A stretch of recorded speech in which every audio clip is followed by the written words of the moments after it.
আকবার, আল্লাহ শব্দ থেকে বড়। এই প্রথম চারবার আল্লাহু আকবারে আমরা অর্থ পেলাম যে আল্লাহ চতুর্দিক থেকে বড়। এরপরে মুয়াজ্জিন কি বলেন? মুয়াজ্জিন বলেন যে আল্লাহ চতুর্দিক থেকে বড়, আশহাদু আল্লা ইলাহা ইল্লাল্লাহ।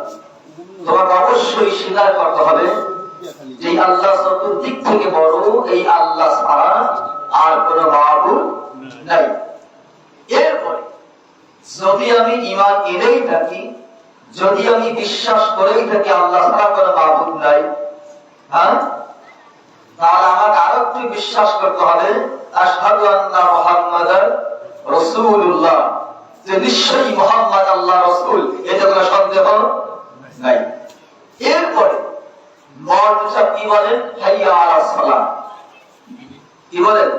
হাইয়া আলাস সালাহ। কোথায় আসো? নামাজের দিকে আসো, আল্লাহর দিকে আসো। আমরা বলি মুয়াজ্জিন তুমি চিল্লা করো। মুয়াজ্জিন তার দ্বিতীয় ভঙ্গিতে বলতেছেন হাইয়া আলাল ফালাহ, যদি তুমি নামাজে আসো তোমার কিসমত খুলবে, তোমার ভাগ্য খুলবে, তোমার জীবনের মোড় করবে। এরপরে আবার দুইবার কি বলেন? আল্লাহু আকবার, আল্লাহু আকবার। আল্লাহ উপর থেকে বড়, আল্লাহ নিচ থেকেও বড়। দেখেন, আমি দেশের মধ্যে আমার থেকে বড় কোন নেতাকে তার কেউ নাই, আমার থেকে বড় কোন আলেম নাই, আমার থেকে নামি দামি কেউ নাই। একটা জিনিস মনে করতে হবে, মানুষ আমাকে চিনে শুধুমাত্র আসমান আর জমিনের মধ্যবর্তী স্থানে আছে যারা, তারা আমার চেনে।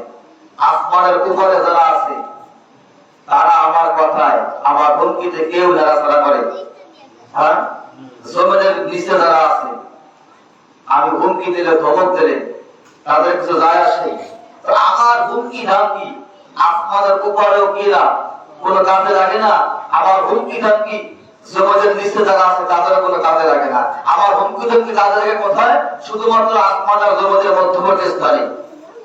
তো মুয়াজ্জিন কি বলে? আল্লাহু আকবার, আল্লাহু আকবার। আল্লাহ উপর থেকে বড়, আল্লাহ নিচ থেকেও বড়। এখন কি পাইলাম অর্থ? আল্লাহর মধ্যে কি পাইলাম?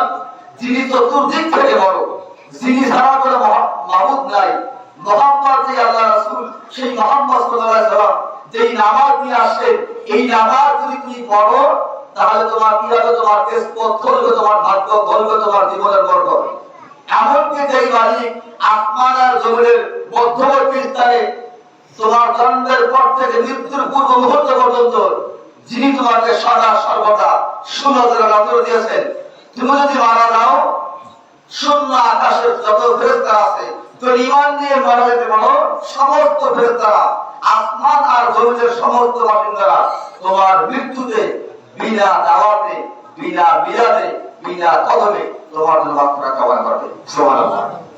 কিন্তু যদি আমি আমার জীবনে এত সুন্দর স্লোগান শোনার পরেও মুয়াজ্জিন শেখ বাকি কি বলে? লা ইলাহা ইল্লাল্লাহ, আল্লাহ ছাড়া কোনো মাবুদ নাই। এত সুন্দর স্লোগান শোনার পরেও যেই মুসলমান নামাজ ছেড়ে যায়, যুক্তিগত দিক দিয়া এই ব্যক্তিকে বলে আল্লাহ বেজার না খুশি, বেজার না খুশি, বেজার।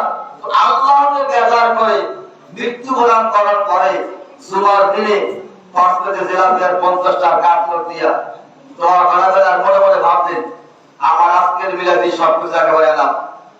এত সুন্দর। আমার কি মামু বাড়ির মোয়া, জান্নাত কি মামু বাড়ির মোয়া। মুয়াজ্জিন শেখ বাকি কি বলে? লা ইলাহা ইল্লাল্লাহ। আল্লাহর হাবিব বলেন যদি কোনো বান্দার প্রথম কথা হয় লা ইলাহা ইল্লাল্লাহ আর শেষ কথা হয় লা ইলাহা ইল্লাল্লাহ, তাহলে জান্নাত। আল্লাহ তাকে কি দিয়ে দেবেন? জান্নাত দিয়ে দেবেন। এখানেই খান্তরা।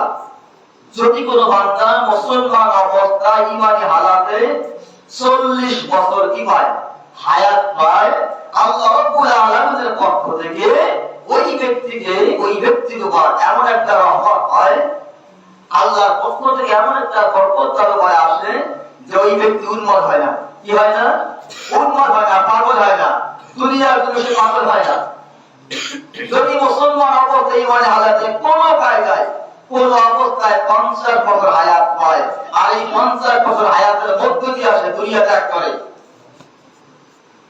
তাহলে মহা মুসিবতের সময় কিয়ামতের বাজারে মালিক নিজে ওই ব্যক্তির পক্ষে, ওই বান্দার পক্ষে, ওই বান্দার হিসাব নিকাশ যা কিছু আছে সমস্ত হিসাব নিকাশ মালিক তার নিজ দায়িত্বে সহজ করে দেবে। সুবহানাল্লাহ। একটা রাষ্ট্রের রাষ্ট্রনায়ক যার পক্ষে থাকে, একটা রাষ্ট্রের রাষ্ট্রনায়ক যার পক্ষে থাকে, ওই ব্যক্তি রাষ্ট্রের মধ্যে চলতে তার কার বাবা টাকা লাগে, তার চিন্তা করা লাগে, তার চিন্তা করা লাগে কারো লাগে না। সে জানে যে রাষ্ট্রের রাষ্ট্রনায়ক স্বয়ং আমার পক্ষে। তো ইমানি হালাতে 50 বছর যারা হায়াত পায় এবং এর মধ্য দিয়ে যারা মারা যায়, আল্লাহর হাবিব বলেন এই ব্যক্তির হিসাব নিকাশ যা কিছু আছে স্বয়ং মালিক তার নিজ দায়িত্বে সহজ করে দেবে। সুবহানাল্লাহ। যদি কোন বান্দা মুসলমান অবস্থায় ইমানি হালাতে 60 বছর হায়াত পায়, কয় বছর? 60 বছর হায়াত পায়, আল্লাহ রাসূল বলেন আদম সন্তান বলতে সমস্ত আদম সন্তান গুনাহগার, আর গুনাহগারদের মধ্যে যারা ভালো, যারা তওবা করে, আর যারা তওবা করে তারা কেমন যেন জিন্দেগিতে কোনো গুনাহ করে নাই। সুবহানাল্লাহ। অতএব যদি কোনো বান্দা মুসলমান অবস্থায় ইমানি হালাতে 60 বছর হায়াত পায়, আল্লাহর হাবিব বলেন যে ওই ব্যক্তির তকদিরে তওবা নসিব হয়ে যায়। সুবহানাল্লাহ। ভুল হওয়া অসম্ভব নয়, মানুষ মাত্রই ভুল হয়, তবে ভুল করে যে তওবা করে মালিক তাকে নাজাত দেয়। সুবহানাল্লাহ। হ্যাঁ, যার চলন্ত প্রমাণ আদম আলাইহিস সালাম, যার চলন্ত প্রমাণ কি বলে? আদম আলাইহিস সালাম, যার চলন্ত প্রমাণ অসংখ্য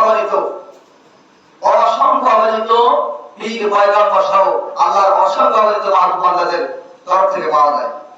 এরপরে যদি কোন বান্দা মুসলমান অবস্থায় ইমানি হালাতে 70 বছর, কয় বছর? 70 বছর হায়াত পায়, তাহলে আসমানের সমস্ত ফেরেশতারা, আসমানের সমস্ত ফেরেশতারা ওই বান্দার দিকে সুনজর নজর দিয়ে দেয়। সুবহানাল্লাহ। একবার মসজিদে নববীর মধ্যে আল্লাহর নবী মুহাম্মদ রাসূলুল্লাহ সাল্লাল্লাহু আলাইহি ওয়াসাল্লাম তিনি সাহাবীদেরকে নিয়ে বসে আছেন। জিবরাইল আমিন হাজির, ইতিমধ্যে দূর থেকে আবু যার ভয় আসতেছে। জিবরাইল বলতেছেন আল্লাহর হাবিব, ওই কি আবু যার ভয় আসে না? আল্লাহর হাবিব জিজ্ঞাসা করলেন, আবু যার ভয় আপনি কেমন ছিলেন, কিভাবে ছিলেন? সে তো দুনিয়ার একজন মানুষ।